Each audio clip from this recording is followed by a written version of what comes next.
this one's an interesting one to me. What do you make of 49ers GM John Lynch contacting Tom Brady about playing for them in 2023?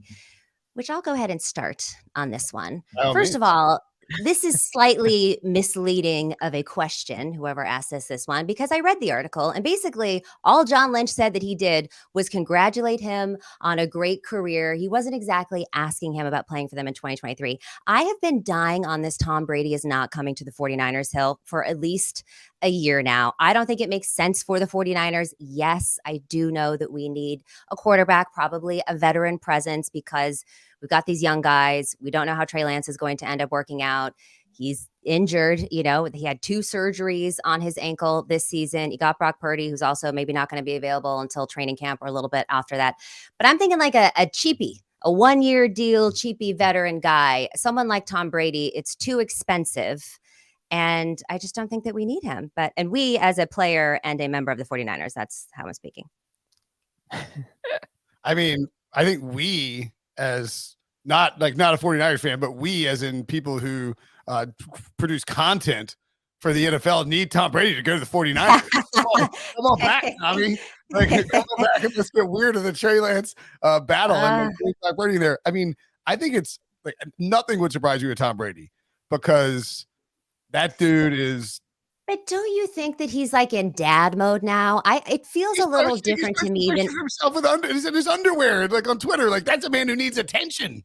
Katie, he was in dad mode for 5 weeks last year and was like, "I'm done. I'm going back to the NFL." He also just posted that he's like doing like an IndyCar thing or like a race car thing. So this dude, he's already bored. He's starting to get bored. But I'm with you. Like I would like to see Tom Brady back just because that would be fun for us that do this for a living. But ultimately, I do think that the worm would kind of turn on him, though. I mean, I think that it would go from, all right, we could get it. Tom Brady would, all right, he figured out retirement wasn't for him. That's fine. If he starts doing it again and again, this is turning into like Brett Favre 2.0. I feel like a lot of people, even like in the New England area, Tampa Bay area, wherever you want to say Tom Brady's camp is, they'd be like, all right, dude, figure it out.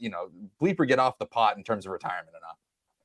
But Brett Favre was unlikable. I feel like Tom Brady's likable. If he comes out of retirement in a game, and as for John Lynch, I think this is a brilliant move. This is like if a girl you like is involved in a breakup, you just shoot her a text and say, hey, sorry that happened. Just let her know you are in existence and thinking of her.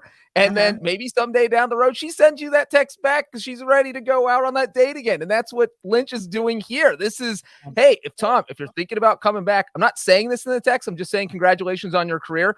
But we're in communication now. So if you want to text me about maybe coming back and playing for the 49ers, I'm listening and I'll answer your text messages. So feel free. So this is just, you're shooting your shot here if you're Lynch without shooting your shot. I think it's a brilliant move. Well, correct me if I'm wrong here too. I mean, yes, in that interview and what he said publicly was, I just wish him congratulations on retirement. He didn't explicitly say that he asked him, because wouldn't he technically still get in trouble with the NFL? Is Tom Brady not technically a member of the Tampa Bay Buccaneers until March, whatever, when free agency starts? Wouldn't he file paperwork to say that he's retired? It would still be tampering if he's no.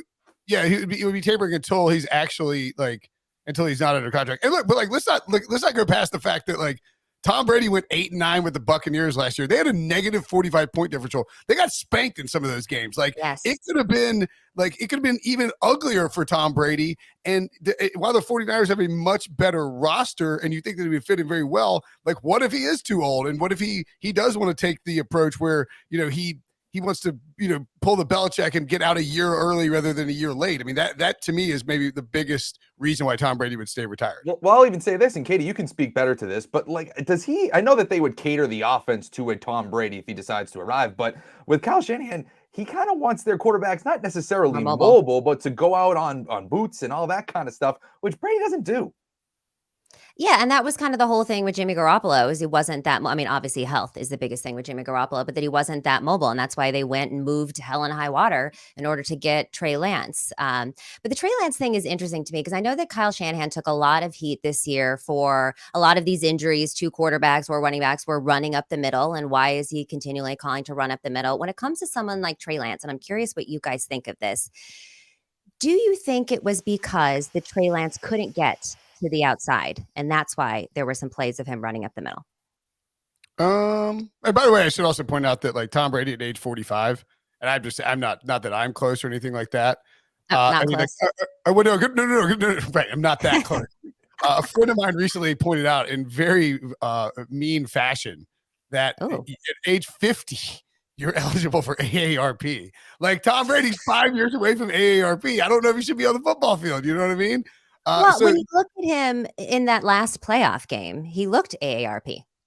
He looked very AARP. And like for the Lance stuff, I mean, it's just a matter of, can he run? Can he get to the outside? Is that the problem? Is that why they kept calling plays for him to run up the middle?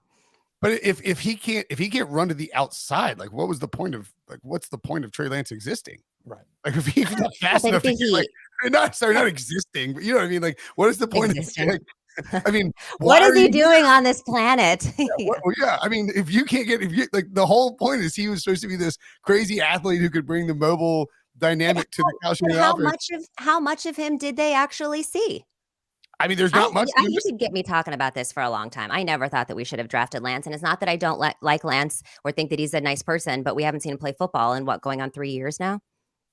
Yeah. I mean, he's really more like 4 years. Honestly. But the interesting thing is that Shanahan feels like he has to do that because we saw with Brock Purdy and Jimmy Garoppolo, you don't have to be very mobile to be successful in Kyle Shanahan's system. So is that Shanahan saying, I don't trust Trey Lance so much passing, that's why I'm going to get more of the run involved here? Or is he just trying to add some nuance to his offense to throw defenses off? But now he's sad because Trey Lance can't do what he thought he could do when he drafted him. So, I mean, it's a whole thing. It's a whole thing. And Captain Spock in here, if the Niners get Brady, I'll burn my season tickets. Well, that's dramatic, Spock. If it's not Tom Brady, Katie, who would you want for a veteran to come in to kind of be that stopgap guy? I mean, Trey Lance just has to be the starter, right? I still want Jimmy Garoppolo. I know he's not playing. Who do you think she wants? She's got a Jimmy G bobble out of there. I have three words for Katie: Andrew, Gregory, Dalton. That's who you want. No, anybody but Andy. First of all, Andy Dalton lost me so much money last year. I had to tell myself every day, do not bet on Andy Dalton. Do not bet on Andy Dalton. And for some reason, he kept his red hair lured me in a little bit. And then I would lose money. So that would be the worst case scenario. Andy Dalton's like, when he did that hair makeover in like 2014, it completely changed his career arc. Like, he had like a goofy, like red hair, like flop top. And then he like coiffed it up and shaved the sides. And all of a sudden he was like a Pro Bowler. I mean, that's, it's hard to get away. Kind of got the beard going a little bit too. Yeah. And then Breech is propping him up on every single show on this freaking podcast. Andrew Gregory Dalton. And then Katie's losing money on him. So we've kind of come full circle here. It's just not, it's just not what we want to do here. All right. Let me, I got to hit a Bateman question in here. Okay. What about Rashad Bateman calling out Eric DaCosta, even though he's never done anything in the league and he's constantly injured? Well, what was the exact quote, Breech or Sully? Did you, I didn't, pulling it up right now. I didn't see it. What did he say? How about you? So Eric DaCosta had said that we're drafting receivers because, his problem drafting receivers, he said, if I had an answer, that would probably mean I would have some better receivers. Yikes, because that's throwing all of your receivers under the bus. And then Bateman answered, are we going to put up on? How about you play to your players' strengths and stop pointing the finger at us and Lamar Jackson? Blame the one you let do this. We take the heat 24/7 and keep us healthy. Care about us and see what happened. Ain't no promises, though. Tired of all lying and capping on the players for no reason. Wow. That's something. I mean, that's your GM. Was Bateman? Is he his second year? Or is he going to his? I believe it's his third. He's going into his third year. I mean, I don't know if I was a former high draft pick and I thought he was a first round pick. Yep. Yeah. So if I'm a former first round draft pick and I'm going into my third year of professional football, the one thing that I would think about is that I'm now eligible for a contract. However, if you decide to torch your and the fifth year option's coming up too, pal, this next offseason.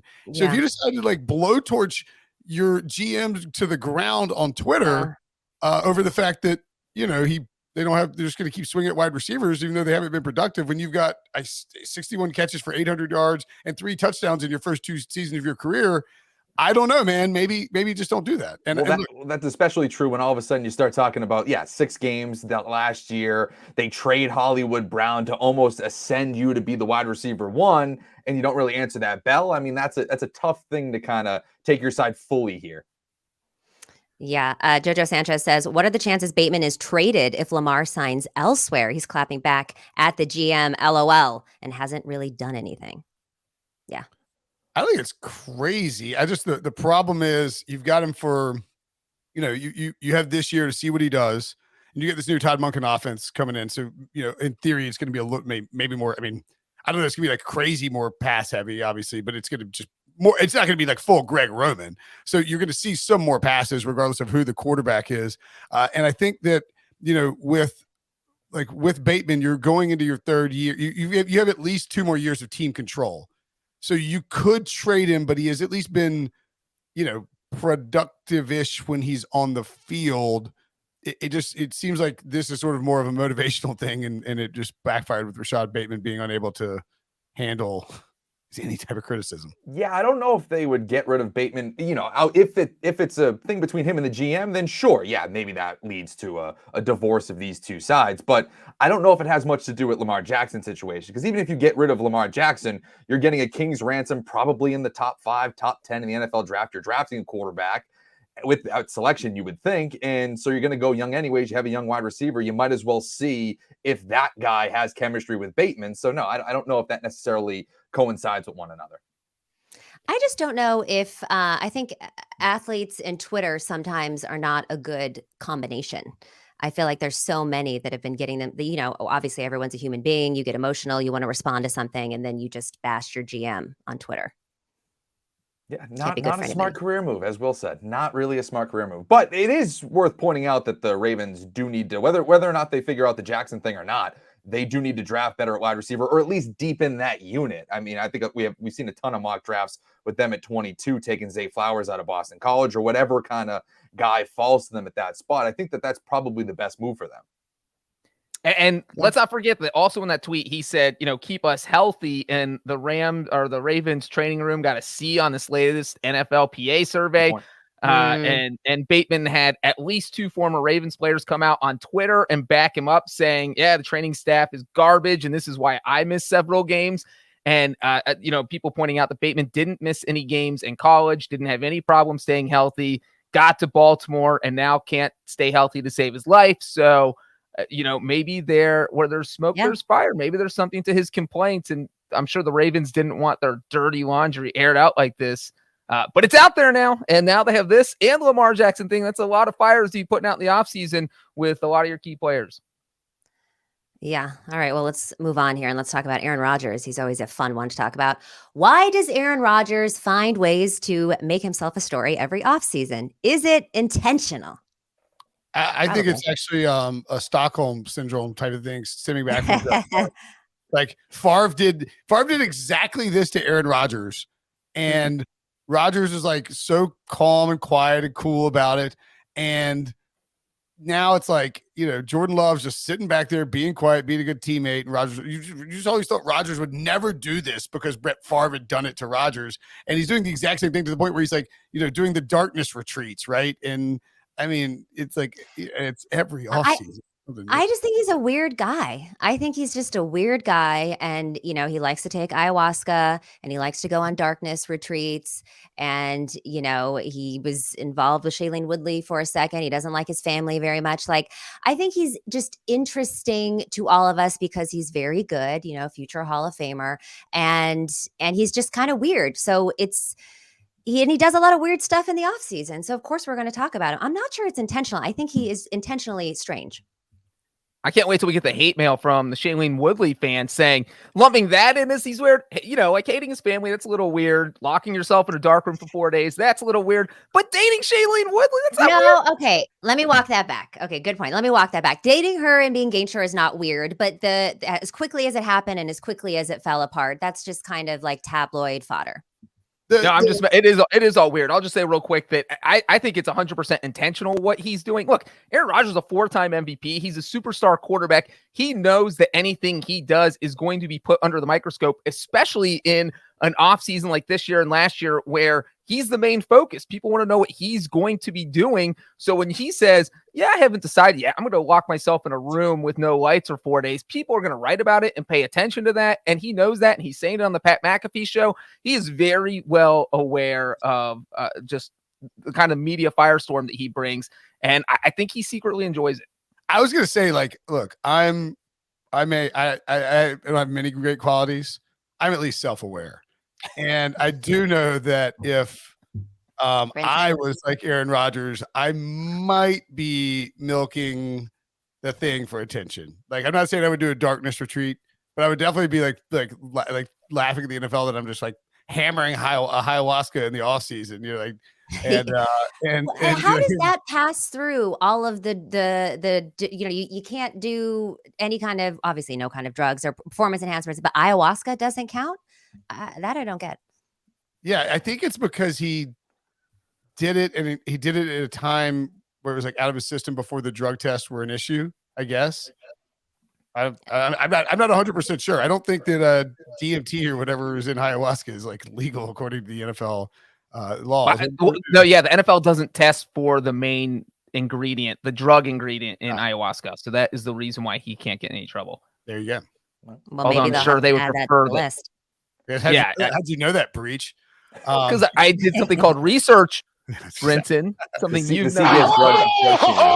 CBS The CBS drug testing team is going to come knocking at Breech's door at some point this offseason. I do think it's interesting, though, with Rodgers. I do think that I don't know if it's necessarily intentional that he's trying to kind of keep the Packers hanging. I do think he's genuinely conflicted, and I think it's not that he doesn't like Jordan Love or anything like that, and he's kind of keeping him waiting around just because he was kept waiting around. But I do think he looks at the Brett Favre situation and says, hey, listen, I had to sit back and wait. Now it's my turn to kind of sit back and literally marinate in a dark room for 4 days to kind of figure this whole thing out, because I had to sit back and wait for Brett Favre to figure it out. So now it's my turn to kind of do this whole thing. So I do think that there's some element of him being intentional, but genuinely actually being conflicted of what he wants to do. Yeah. Stu Brumel says, I like Rodgers. I like his nonsense. We've got 9 months to fill after all. Do you guys think that he stays with the Packers? I think he ends up getting traded to the Raiders. Yeah. That's my gut. I'll say stay. I just think $60 million guaranteed. It's going to be tough for a team to take on. I don't know. I'm like 50. I'm 52-48. He stays. I think he goes. I think he goes to New York Jets. The crazy enough team to bring that guy along. Jets. I think he goes to New York Jets. All right. Well, look, I think he's going to continue to do weird things. Also, he goes on the Pat McAfee show, once a week or once a month or whatever it is. So we probably know more about his weirdness. So that's got to be intentional because he's going on shows and talking about his weirdness. I'll say this too about Aaron Rodgers, and it kind of goes back to what that commenter said too. Like, all these quarterbacks sometimes get so robotic, and we're just like, okay, and they give a nothing answer. At least this dude's interesting. At least he tells you something that he's thinking. I mean, Brady for years. Tom Brady's like the biggest name in professional football, but like in sports, and he wouldn't say a peep because he was busy like with the Patriot way. And yeah, I mean, we made some Rodgers vaccine jokes or whatever, but like generally speaking, like I do find Rodgers interesting, although yeah, he likes to hog the attention. Like you don't feel like you know Brady whatsoever because he gives those robotic answers.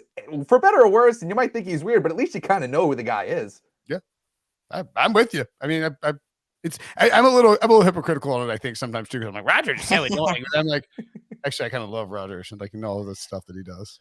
Well, and he's just himself, and that's what I'm saying. I think he's intentionally just himself and putting himself out there. I don't think he's doing it necessarily for attention from other people. I don't think he minds the attention, but I think he's really this guy that just likes to do all this stuff, which is different. Hey. He's intentionally strange. There's nothing wrong with that.